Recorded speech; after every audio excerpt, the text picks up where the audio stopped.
guys, welcome back to my channel. And ngayong hapon magpupurga tayo sa ating mga baboy.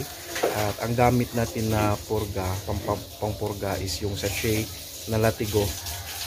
Ito mga kabagis, itong 10 grams, yan, 10 grams siya.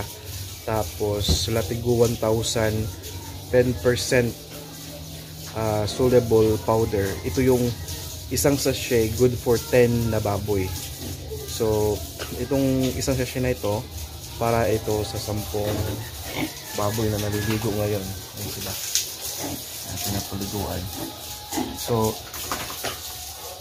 gamitin natin ito para sa pagpurga. At ito yung masasabi kong technique, pinaka the best na technique mga kabagis, na lalaki at tataba yung ating mga biik, gagana yung kanilang, o mga baboy gagana yung kanilang pagkain kasi napurga sila, so walang bulati sa kanilang tiyan.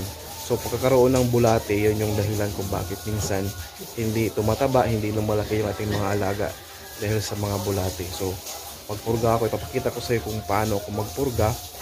Normally sa isang sachet na to, good for 10, wala ko ng 2 takal ng feeds doon sa ano natin, sa sukat, yung sukat natin.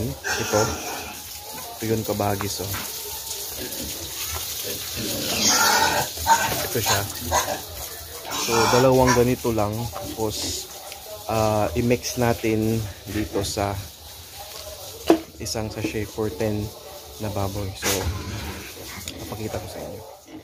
So yan mga kabagis, normally kapag pangpurga, konti lang yung feeds na lagyan mo doon para maubos talaga nila yung nilagay mong pampurga. Tapos after maubos yan, then dagdagan mo na yung kanilang feeds para mabusog sila. So yan, basahin natin mga kabagis.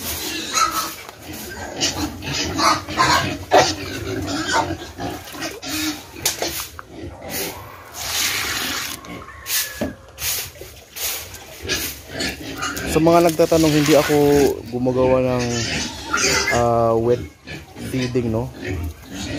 Toyo yung pinapakain ko. Pero kung magpurga,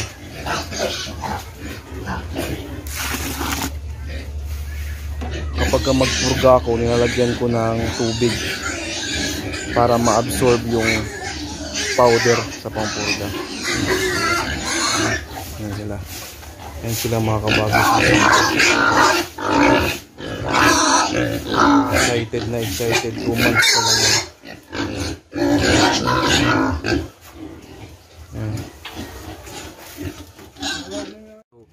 Ilalagay ko na ito mga kabagis.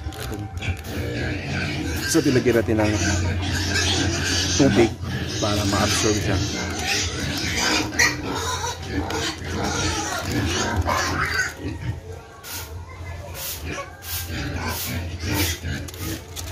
Sa mga nagtatanong, kailangan talaga na ang pinaka the best is every time na magpalit kayo ng feeds sa mga baboy ninyo, yung first nilang kain sa bagong feeds nila, ano nyo yun, ilagyan nyo ng yung latigo powder na pampurga, o kahit anong pampurga. Meron din mga injectable na pampurga, pero ayaw ko nang gumamit ng ganyan kasi nga the same lang naman yung epekto niyan. Kaso pagka i-inject mo pa, ang bigat na ng mga baboy. Hindi ko na makayang i-inject. Minsan tumatakbo-takbo, so ang hirap, kaya i-powder ko na lang. So yan, malapit ng hintay-hintayin muna tayo ng mga 3 to 5 minutes para ma-absorb talaga. Tapos yun, ito na pala sila mga kabagis. So yan, gutom na habang hinihintay natin yun ng 3 to 5 minutes. So ito mga saka 2 months lang ito mga kabagis.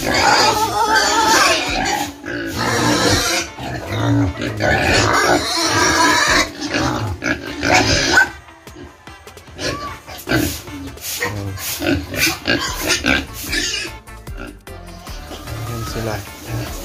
Ito yung 10 mga kabagis, oh. Ang taba na. So, yan.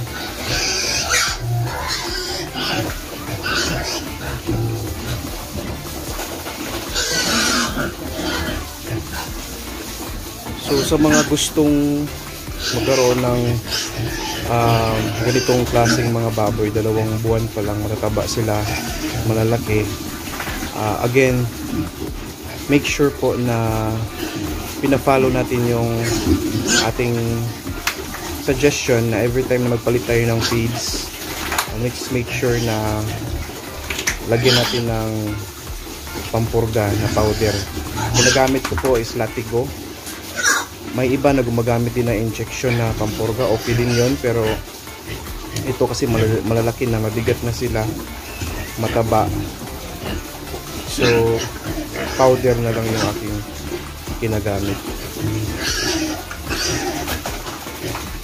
Yan mga kabagis.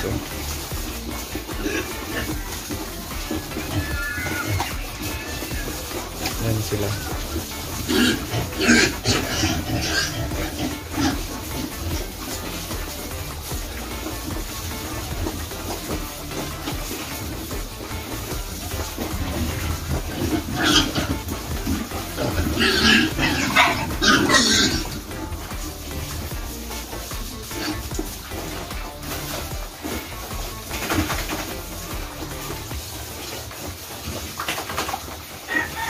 Okay, dun sa nagtatanong regarding sa wet feeding or yung ating pakain, for me po, hindi yan magmamatter as far as long as meron kayong talagang tubig nila, yan, na iniinom nila.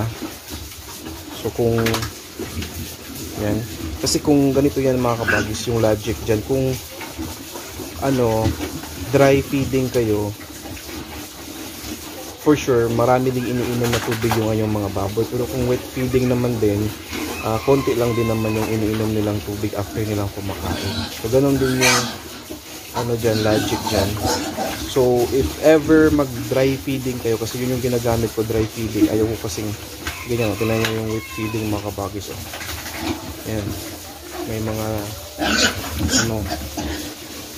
may mga tumatalsik-talsik. Yung pangit sa wet feeding.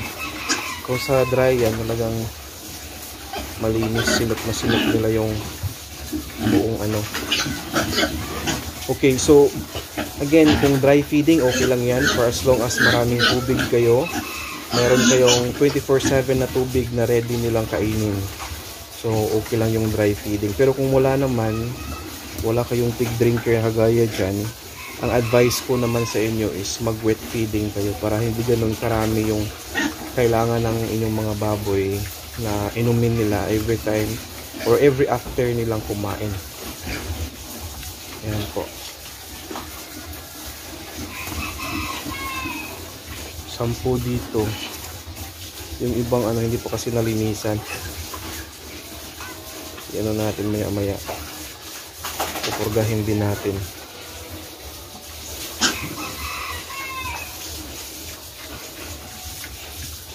Ayan, tapos na sila. Yun mga kabagis, thank you so much for always watching, and yung mga silent supporters natin dyan nanonood palagi, nanonood sa atin, thank you so much po.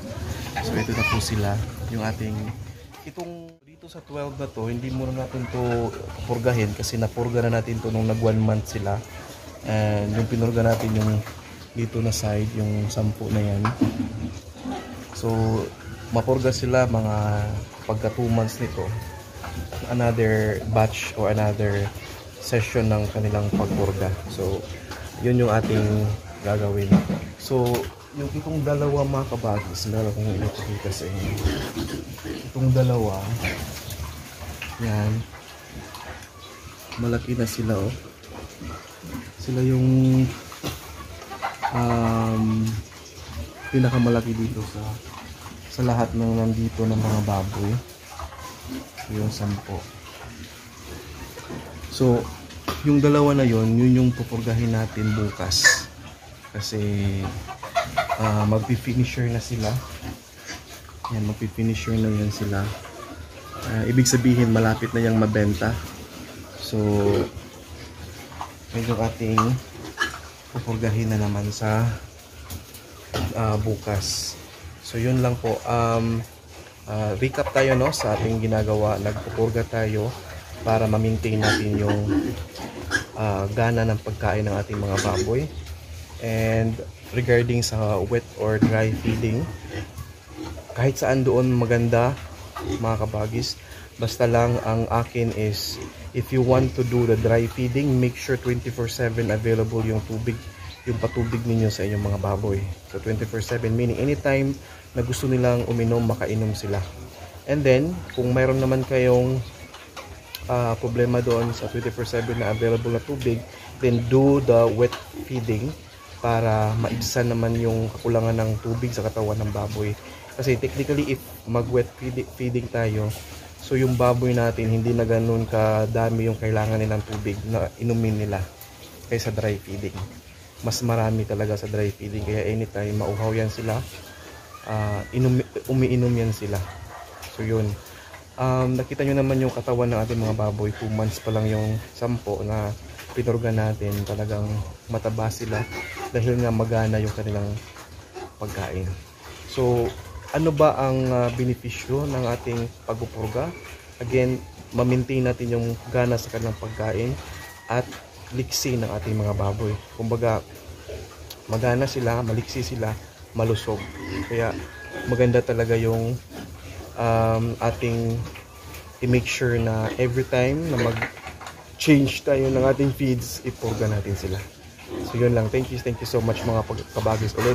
Sa mga subscribers natin dyan, 6,000 plus na tayo, thank you so much. And sa mga silent supporters natin, maraming salamat sa inyo sa palaging panonood ng ating mga uploads. And ulit-ulitin ko ito mga kabagis, no? Make sure to comment down if mayroon kayong mga concerns, and i-comment nyo rin yung mga ideas na alam niyo para at least malaman ko rin. Alright, thank you so much. Alright.